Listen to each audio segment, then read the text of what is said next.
ओम शांति। कल बाबा ने कहा कि याद की यात्रा से बैटरी को चार्ज करना है।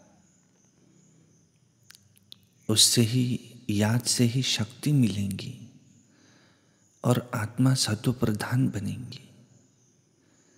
और इसलिए याद की यात्रा पर विशेष अटेंशन दो। और बाबा ने कल ये भी पूछा था कि जिन बच्चों का प्यार एक बाप से है तो उनकी निशानी क्या। तो बाबा ने कहा बाप से अगर प्यार है तो बाप की नज़र उन्हें निहाल कर देंगी। वे पूरा नष्टो मोहा होंगे और वे किसी के प्यार में फंसेंगे नहीं। उनकी बुद्धि झूठ खंड से, झूठे मनुष्यों से टूटी हुई होंगी। सुनते हैं आज की मुरली। वाणी है 6/7/2024 की। सारे मुरली का मीठे बच्चे बाप की याद से बुद्धि स्वच्छ बनती है। आज भी बाबा याद के ऊपर जोर दे रहे हैं। दिव्य गुण आते हैं, इसलिए एकांत में बैठ अपने आप से पूछो कि दैवी गुण कितने आए हैं। प्रश्न है, सबसे बड़ा आसुरी अवगुण कौन सा है जो बच्चों में नहीं होना चाहिए? उत्तर है, सबसे बड़ा आसुरी अवगुण है किसी से रफ डफ बात करना या कटु वचन बोलना। इसे ही भूत कहा जाता है।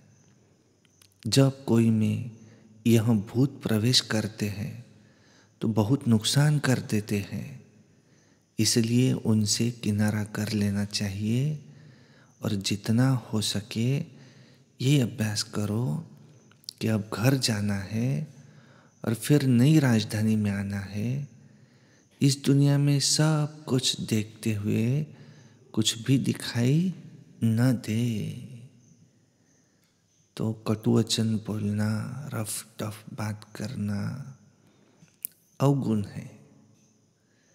ये भूत है, बहुत नुकसान करता है।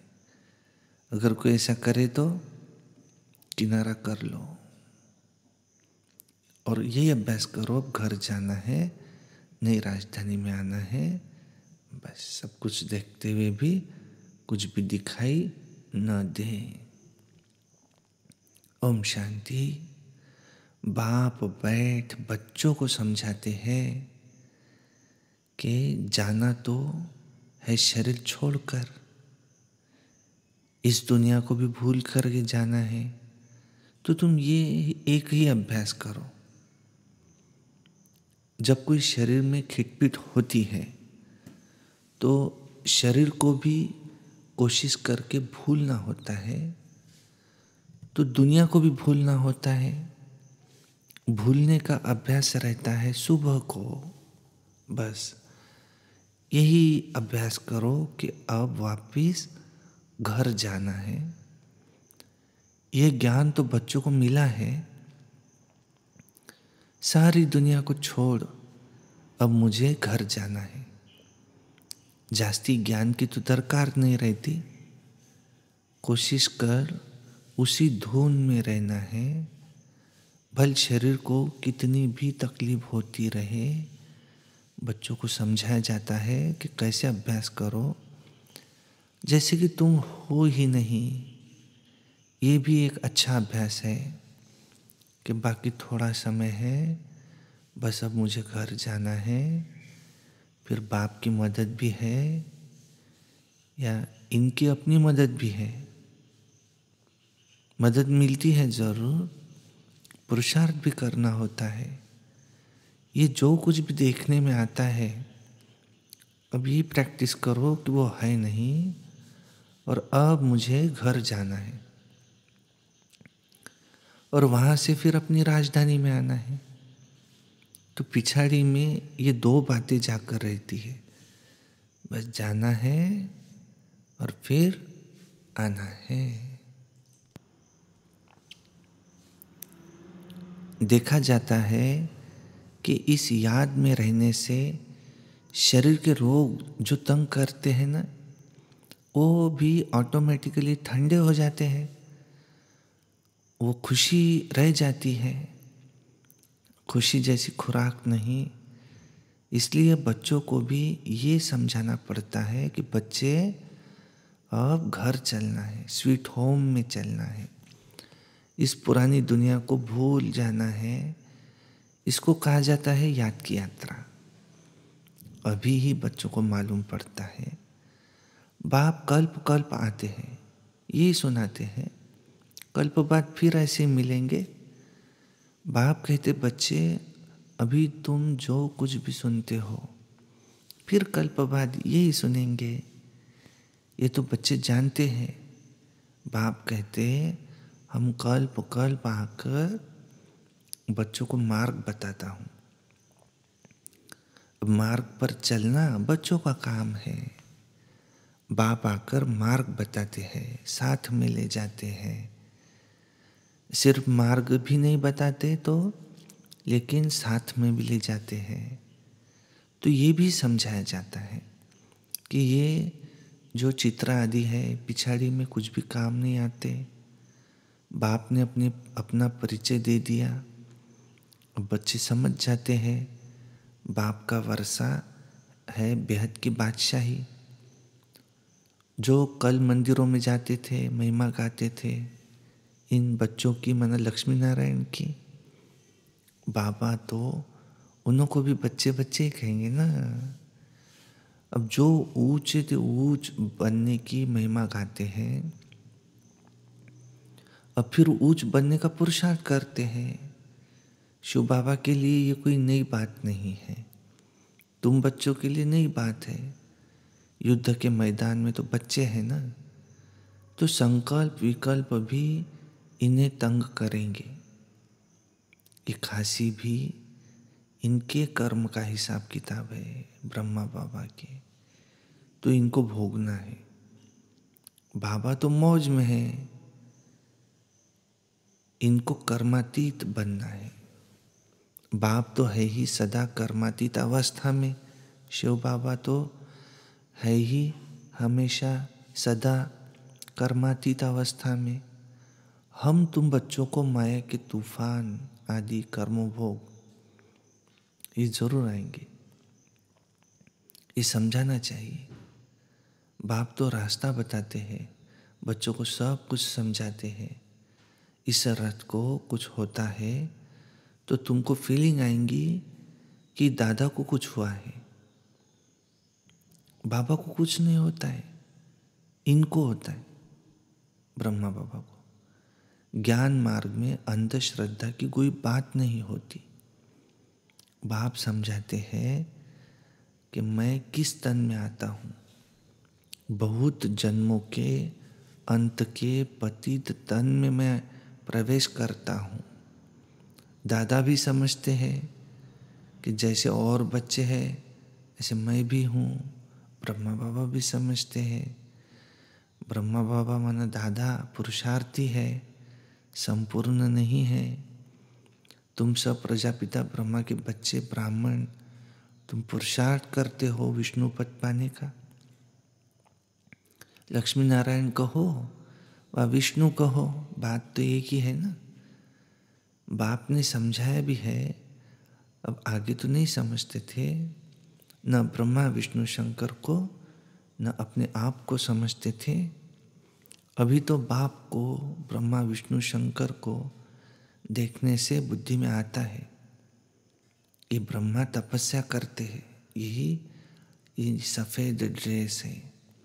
कर्मातीत अवस्था भी यहाँ ही होती है। इन एडवांस तुमको साक्षात्कार होता है कि ये बाबा फरिश्ता बनेंगे, तुम भी जानते हो कि हम कर्मातीत अवस्था को पाकर हम भी ऐसे ही फरिश्ते बनेंगे। नंबर 1, जब तुम फरिश्ते बनते हो तब समझते हो कि अब लड़ाई लगेंगी और मिरुआ मौत, मल्लू का शिकार, उनकी मौत तुम्हारे लिए तो नई दुनिया आने वाली है। ये बहुत ऊंच अवस्था है। बच्चों को धारणा करनी है। यह भी निश्चय है कि हम चक्र लगाते हैं और कोई तो इन बातों को समझ भी न सके।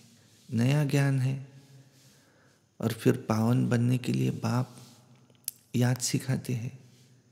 ये भी समझते हो कि बाप से वर्षा मिलता है। कल्प कल्प बाप के बच्चे बनते हैं। 84 का चक्र लगाया है। कोई को भी तुम समझाओ कि तुम आत्मा हो, परमपिता परमात्मा हमारा बाप है, बाप को याद करो, तो उनकी बुद्धि में आएगा कि हमको दैवी प्रिंस बनना है, तो इतना पुरुषार्थ करना है, विकार आदि सब छोड़ देना है। बाप समझाते हैं अब बहन भाई भी नहीं, भाई भाई समझो और बाप को याद करो तो तुम्हारे विकर्म विनाश होंगे और कोई तकलीफ नहीं देते पिछाड़ी में और कोई बातों की दरकार नहीं पड़ेगी। सिर्फ बाप को याद करना, आस्तिक बनना है, ऐसा सर्वगुण संपन्न बनना है। लक्ष्मी नारायण का चित्र भी बड़ा एक्यूरेट है। सिर्फ बाप को भूल जाने से दैवी गुण धारण करना भी भूल जाते हैं। बच्चे एकांत में बैठ विचार करो कि बाबा को याद करके हमको ये बनना है, ये गुण धारण करना है। बात तो बहुत छोटी है। बच्चों को कितनी मेहनत करनी पड़ती है, कितना देहाभिमान आ जाता है। बाप कहते देही अभिमानी भव, बाप से ही वर्षा लेना है। बाप को याद करेंगे तो किचड़ा निकलेगा। अब बच्चे तो जानते हैं अभी बाबा आया हुआ है, ब्रह्मा द्वारा नई दुनिया की स्थापना करते हैं। तुम बच्चे जानते हो अभी स्थापना हो रही है। इतनी सहज बात भी तुमसे खिसक जाती है। एक अल्फ है, बेहद के बाप से बादशाही मिलती है। बाप को याद करने से नई दुनिया आ जाती है। अब लायक उपजाए भी बहुत अच्छा पद पा सकती है। सिर्फ अपने को आत्मा समझ बाप को याद करो। बाप ने रास्ता तो बताया है, कहते हैं अपने को आत्मा निश्चय करो। बाप की पहचान तो मिली, बुद्धि में बैठ जाता है कि अब 84 जन्म पूरे हुए, घर जाएंगे और फिर आकर स्वर्ग में पाठ बजाएंगे। अब ये प्रश्न ही नहीं उठता है कि कहाँ याद करूँ, कैसे याद करूँ। बुद्धि में है कि मुझे बाप को याद करना है। बाप कहाँ भी जाए, तुम तो उनके ही बच्चे हो ना। बेहद के बाप को तुम्हें याद करना है। यहाँ बैठे हो तो तुमको आनंद आता है, सम्मुख बाप से मिलते हो। और मनुष्य मूंझ जाते हैं कि शिव बाबा की जयंती कैसे होंगी। यह भी नहीं समझते कि शिवरात्रि क्यों कहा जाता है। श्री कृष्ण के लिए समझते हैं ना, रात को जयंती होती है, परंतु इस रात्रि की बात नहीं, वो आधा कल्प की रात पूरी होती है और फिर बाप को आना पड़ता है नई दुनिया की स्थापना करने। देखो, समझना है बहुत सहज, बच्चे खुद भी समझते हैं कि सहज है, पर दैवी गुण भी धारण करने हैं, नहीं तो 100 गुना पाप हो जाता है। मेरी निंदा कराने वाले ऊंच ठौर नहीं पा सकेंगे। बाप की निंदा कराएंगे तो पद भ्रष्ट हो जाएगा। तुम्हें तो बहुत मीठा बनना है। रफ डफ बात करना ये दैवी गुण नहीं है, समझना चाहिए। ये आसुरी अवगुण है। प्यार से समझाना होता है कि ये तुम्हारा दैवी गुण नहीं है। ये भी बच्चे जानते हैं, अभी कलयुग पूरा होता है, ये संगम युग है, मनुष्यों को तो कुछ भी पता नहीं है। तो कुंभकर्ण की नींद में सोए पड़े हैं, समझते हैं कि 40,000 वर्ष अभी पड़े हैं, हम जीते रहेंगे, सुख भोगते रहेंगे। ये नहीं समझते कि दिन प्रतिदिन और ही तमोप्रधान बनते हैं। तुम बच्चों ने तो विनाश का साक्षात्कार भी किया है, आगे चलकर ब्रह्मा का, श्री कृष्ण का भी साक्षात्कार करते रहेंगे। ब्रह्मा के पास जाने से तुम स्वर्ग का ऐसा प्रिंस बनेंगे। इसलिए अक्सर करके ब्रह्मा और श्री कृष्ण दोनों के साक्षात्कार होते हैं। कोई को विष्णु का साक्षात्कार होता है, परंतु उसमें इतना समझ नहीं सकेंगे। नारायण का होने से समझ सकते हैं कि यहाँ हम जाते ही है देवता बनने के लिए। तो तुम अभी सृष्टि के आदि मध्य अंत का पाठ पढ़ते हो। पाठ पढ़ाया जाता है याद के लिए।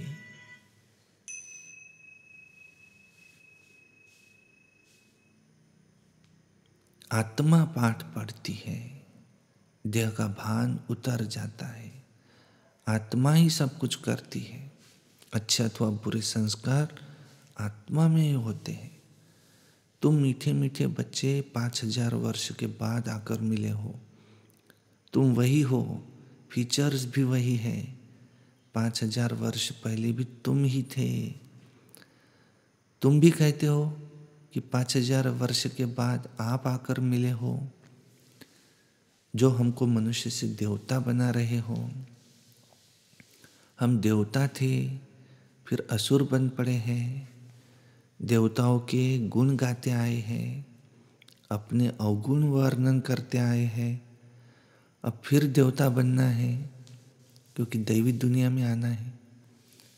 तो अब अच्छी रीति पुरुषार्थ कर उच्च पद पाओ।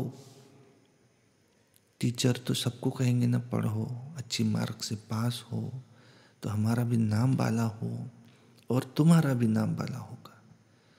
तो ऐसे बहुत कहते, बाबा आपके पास आने से कुछ निकलता ही नहीं है, सब भूल जाते हैं, आने से ही चुप हो जाएंगे।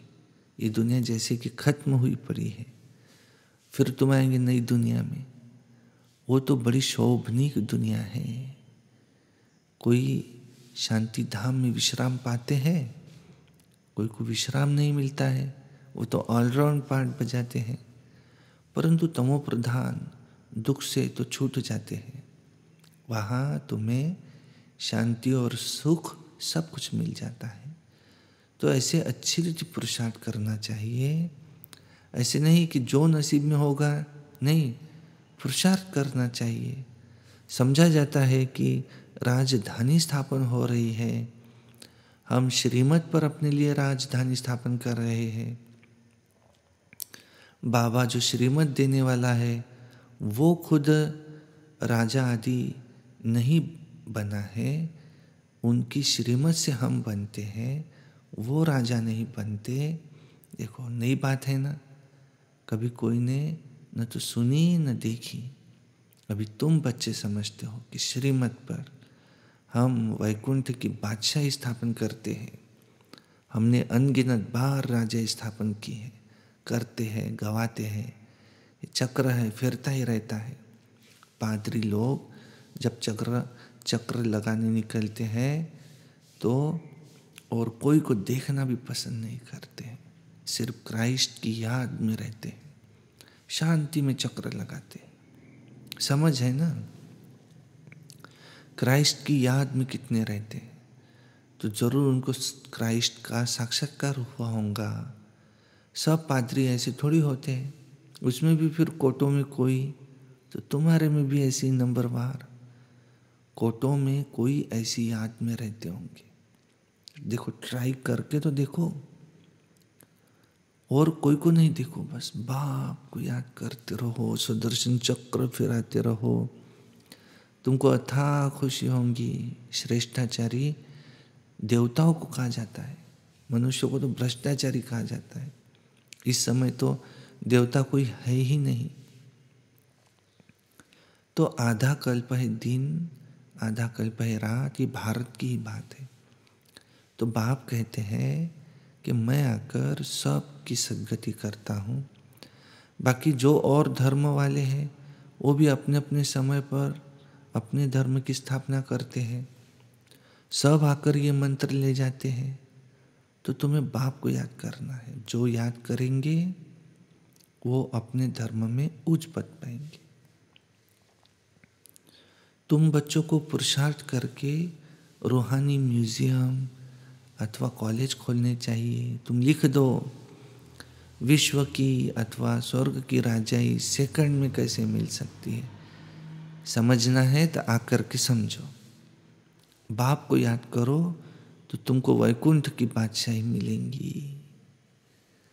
अच्छा, मीठे मीठे सिक्की लधे बच्चों प्रति माता पिता बाप दादा का याद प्यार और गुड मॉर्निंग। रूहानी बाप की रूहानी बच्चों को नमस्ते और हम रूहानी बच्चों की रूहानी बाप दादा को याद प्यार, गुड मॉर्निंग, नमस्ते, सदा रहो हंसते। अब आज की मुरली से क्या धारण करना है? धारणा के लिए मुख्य सार नंबर 1, चलते फिरते एक बाप की ही याद रहे और कुछ देखते हुए भी न दिखाई दे, ऐसा अभ्यास करना है। और एकांत में बैठ अपनी जांच करनी है कि हमारे में दैवी गुण कहाँ तक आए हैं। 2 नंबर, ऐसा कोई कर्तव्य नहीं करना है कि जिससे बाप की निंदा हो। दैवी गुण धारण करने हैं। बुद्धि में रहे कि अभी हमें घर जाना है और फिर अपनी राजधानी में आना है। वरदान, सेवाओं में शुभ भावना की एडिशन द्वारा शक्तिशाली फल प्राप्त करने वाले सफलता मूर्त भव। जो भी सेवा करते हो उसमें सर्व आत्माओं के सहयोग की भावना हो, खुशी की भावना व सद्भावना हो, तो हर कार्य सहज सफल होगा। जैसे पहले जमाने में कोई कार्य करने जाते थे तो सारे परिवार के आशीर्वाद लेकर जाते थे। तो वर्तमान सेवाओं में ये एडिशन चाहिए। कोई भी कार्य शुरू करने के पहले सभी की शुभ भावनाएं, शुभकामनाएं लो, सर्व की संतुष्टता का बल भरो, तब शक्तिशाली फल निकलेगा। स्लोगन, जैसे बाप जी हाजिर कहते हैं वैसे आप भी सेवा में जी हाजिर, जी हजूर करो तो पुण्य जमा हो जाएगा। अच्छा, ओम शांति शांति शांति। तो ये थी बाबा की प्यारी प्यारी मुरली। ऐसे लग रहा था कि मुरली चलती ही रहे, चलती ही रहे, चलती ही रहे। ओम शांति।